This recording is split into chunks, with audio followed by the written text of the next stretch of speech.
بتوں کے چڑھاوے کا کھانا بھی وہ قبول نہیں کرتا۔ اس کا دل خود بخود شرک اور مخلوق پرستی سے نفرت کرتا ہے۔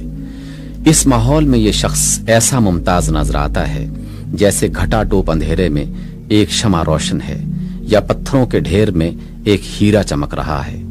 تقریباً 40 برس تک ایسی پاک صاف شریفانہ زندگی بسر کرنے کے بعد اس کی زندگی میں ایک انقلاب شروع ہوتا ہے۔ وہ اس تاریکی سے گھبرا اٹھتا ہے جو اس کو ہر طرف سے محیط نظر آتی ہے۔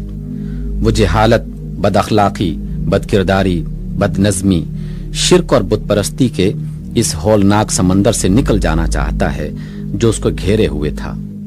اس ماحول میں کوئی چیز بھی اس کو اپنی طبیعت کے مناسب نظر نہیں آتی۔ وہ سب سے الگ ہو کر آبادی سے دور پہاڑوں کی صحبت میں جا بیٹھنے لگتا ہے۔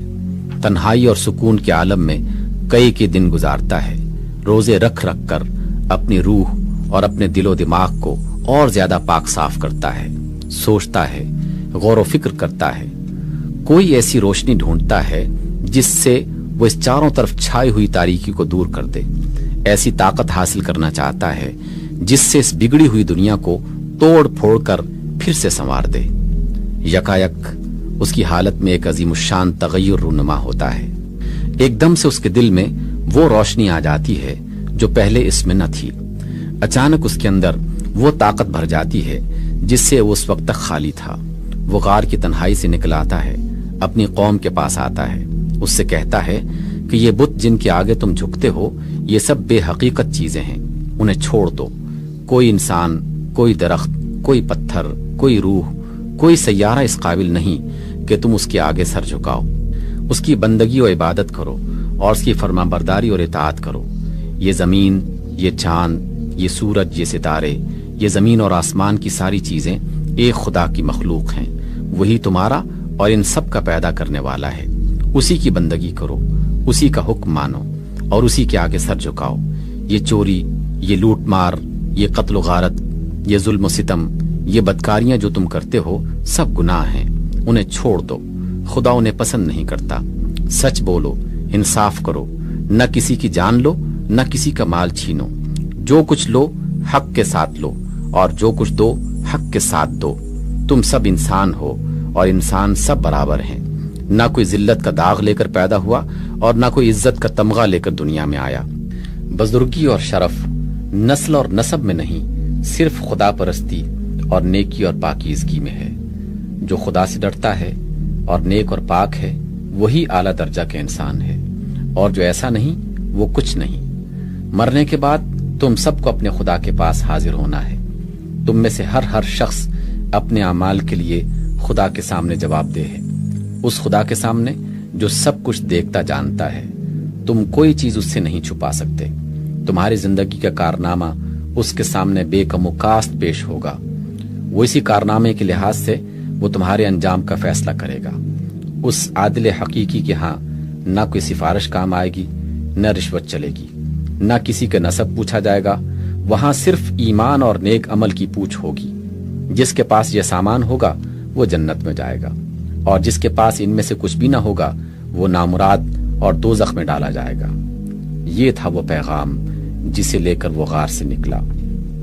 جاہل قوم اس کی دشمن ہو جاتی ہے، گالیاں دیتی ہے، پتھر مارتی ہے۔ ایک دن، 2 دن نہیں، اکٹھے 13 برس تک اس پر سخت سے سخت ظلم توڑتی ہے، یہاں تک کہ اسے وطن سے نکال باہر کرتی ہے۔ پھر نکالنے پر بھی دم نہیں لیتی۔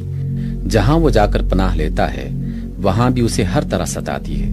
تمام عرب کو اس کے خلاف ابھار دیتی ہے اور کامل 8 برس اس کے خلاف برسرے پیکار رہتی ہے۔ وہ ان سب تکلیفوں کو سہتا ہے مگر اپنی بات سے نہیں ٹلتا۔ یہ قوم اس کی دشمن کیوں ہوئی؟ کیا زر اور زمین کا کوئی جھگڑا تھا؟ کیا خون کا کوئی دعوت تھا؟ کیا وہ ان سے دنیا کی کوئی چیز مانگ رہا تھا؟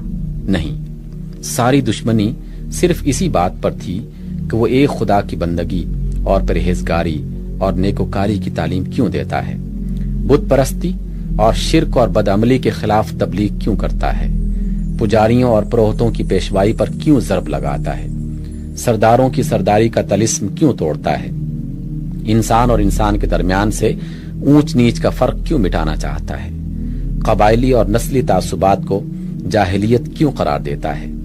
زمانہ قدیم سے سوسائٹی کا جو نظام بندھا چلا رہا ہے اسے کیوں توڑنا چاہتا ہے؟